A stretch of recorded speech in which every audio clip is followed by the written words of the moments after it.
थोड़ी देर के हवस के चक्कर में लोग अपने जीवन को तबाह कर लेते हैं। आज के संसार में ऐसा ही हो रहा है। लोग हवस के चक्कर में खुद का जीवन तो बर्बाद करते ही हैं, लेकिन दूसरे का भी जीवन बर्बाद कर देते हैं। ऐसी एक घटना है दिल्ली के गाजियाबाद की, जहां एक महिला की उम्र 40 साल होती है और लगभग 10 साल पहले उसके पति से तलाक हो जाता है किसी बात के लिए।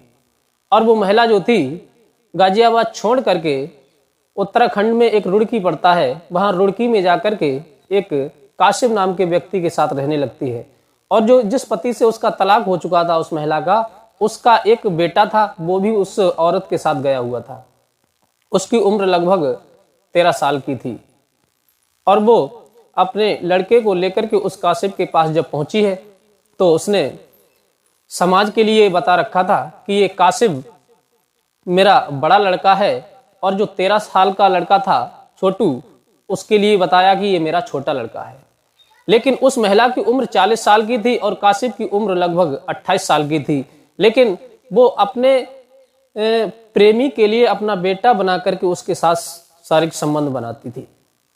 इसी प्रकार से काफी समय बीतता चला गया, लेकिन काशिम का जब उसके साथ दिल भर गया तो उसने उसे रास्ते से हटाने का प्रयास किया। और समाज में ऐसा ही हो रहा है, जब लोगों का मन भर जाता है तो लोग दूसरे की इज्जत और जान की परवाह बिना किए उसे रास्ते से हटाने का प्रयास करते हैं, चाहे उसकी जिंदगी बर्बाद हो, चाहे कुछ भी हो, इसके बारे में। और समाज में लोग केवल मतलब निकालते हैं और कुछ नहीं करते। समाज में इतने ऐसे लोग उत्पन्न हो गए हैं, स्वार्थी, लोभी, लालची लोग हो गए हैं, जो केवल अपने मतलब के लिए दूसरे की इज्जत और जिंदगी को भी नहीं देखते। तो समाज इतना बिगड़ता जा रहा है। लेकिन दोस्तों, ये महिला जो थी एक दिन अपने पति से झगड़ने लगी, यानी काशिम भी उससे झगड़ने लगा, क्योंकि उसके मन में ये चल रहा था, काशिम के मन में ये चल रहा था कि मैं इस औरत को, क्योंकि उसकी उम्र लगभग 42 साल की थी, उसने सोचा कि अब ये बूढ़ी है, इसका क्या करेंगे, इसे रास्ते से हटा देना चाहिए, अपने घर से भगा देना चाहिए। उनके दोनों के प्रेम प्रसंग तो चल रहे थे, लेकिन वो मन में अपने उस औरत को हटाने का विचार बना रहा था। उसने उस औरत को बहुत मारा पीटा, परेशान किया, तंग किया। तो वो महिला जो थी रोने चिल्लाने लगी। तो परिवार के लोग सब एकत्र हो गए, मोहल्ला पड़ोस के लोग एकत्र हो गए। तो उन्होंने कहा कि भाई क्यों लड़ रहे हो, क्या बात है। तो ये काशिम कहने लगा कि तुम लोगों को किसने बुलाया, अरे हमारे आपस का मामला है, हमारे आपस के मामले में तुम्हें दर्द देने की कोई जरूरत नहीं है, हम अपना मामला खुद निपट लेंगे, तुम अपना निपटो जा करके। लोगों ने कहा ये तो बड़े बेकार के लोग हैं, इनका बचाव करने के लिए आए, इन्हें समझाने के लिए आए, ये तो उल्टी बात कर रहे हैं। सब लोग वहां से चले गए, किसी ने उसकी हेल्प नहीं की।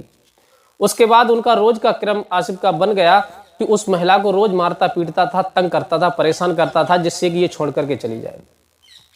लेकिन जब समाज की नजरों में कोई बात आती थी तो वो औरत उसके लिए, काशिफ के लिए, अपना बड़ा बेटा बताती थी।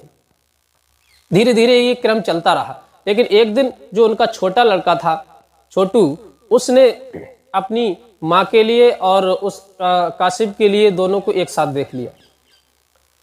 देखा तो वो महिला जो थी, दूसरे दिन उनमें फिर झगड़ा हुआ। वो महिला जो थी एक पास में एक मौलाना थे, उसके यहाँ पर जाकर के रात को सो गई। मौलाना ने कहा कि तुम ऐसा करो, अपने घर जाओ, घर जा करके रहना। लेकिन वो औरत नहीं आई, क्योंकि उसका दिल बहुत ज्यादा डर चुका था और उससे हट चुका था, क्योंकि वो रोज का उसका ये क्रम था कि उसे मारना पीटना, उसे रास्ते से हटाने का प्रयास करना। उसने, आसिफ ने सोचा कि ये महिला तो अभी घर से बाहर है और इस लड़के ने हमारी पूरी हकीकत देख ली है, इसे सब कुछ पता चल गया है। अगर कल को कोई बात हुई, इसने कोई रिपोर्ट थाने में की, तो ये लड़का बता देगा कि हमारे प्रेम प्रसंग थे। तो उस लड़के ने क्या किया, सबसे पहले उस लड़के को मार करके एक कम्बल में लपेट करके एक नदी में फेंक दिया। और दूसरे दिन के लिए जब वो महिला घर में आई, उसने कहा कि मेरा बेटा कहाँ है। तो आसिफ जो था उसने पूरा नाटक इस प्रकार से किया कि ये महिला को शक ना हो कि मैंने उसे मारा है। वो भी रोने लगा और लोगों से कहने लगा कि भाई हमारा छोटा भाई कहीं गुम हो गया है। बहुत उदास रहने लगा, बहुत परेशान सा महसूस होने लगा, जैसे किसी को शक ना हो। पुलिस को बुलाया गया।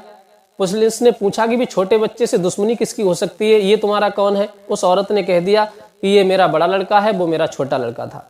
पुलिस ने अपने शक के आधार पर उस काशिफ को गिरफ्तार किया और रिमांड पर लेकर के जब कड़कपन से उससे जब पूछताछ की तो उसने सारी हकीकत उगल के रख दी कि ये महिला जो है गाजियाबाद की रहने वाली है और मेरे यहाँ पर आ गई है, मेरे इसके साथ प्रेम प्रसंग है और इसके साथ जो लड़का आया था उसने हमारे दोनों के लिए एक साथ देख लिया था, तो मैंने इसी डर की वजह से उस लड़के को मार करके फेंक दिया। तुरंत पुलिस ने उसके लिए गिरफ्तार करके जेल भेज दिया गया। दोस्तों अब देख लीजिए आप, 13 साल का लड़का एक उन दोनों की हवस के चक्कर में मारा गया। आज के समाज में ऐसी ऐसी घटनाएं हो रही हैं, इसलिए अपने आस पड़ोस में नजर रखें और अपने परिवार के साथ खुश रहें। किसी बाहर के व्यक्ति को अपने घर में पनाह ना दें और ना ही अगर देते भी हैं तो उसे सोच समझ करके दें और कोई ऐसा व्यक्ति ना हो जो आपके घर में रहे और आपके साथ घात करे। अपनी माँ बहन बेटी के लिए इज्जत से रखें, संभाल करके रहें, बस यही आपसे विनती है। मेरा नाम रितेश कुमार है और मिलते हैं किसी अन्य सच्ची घटना के साथ, तब तक के लिए नमस्कार।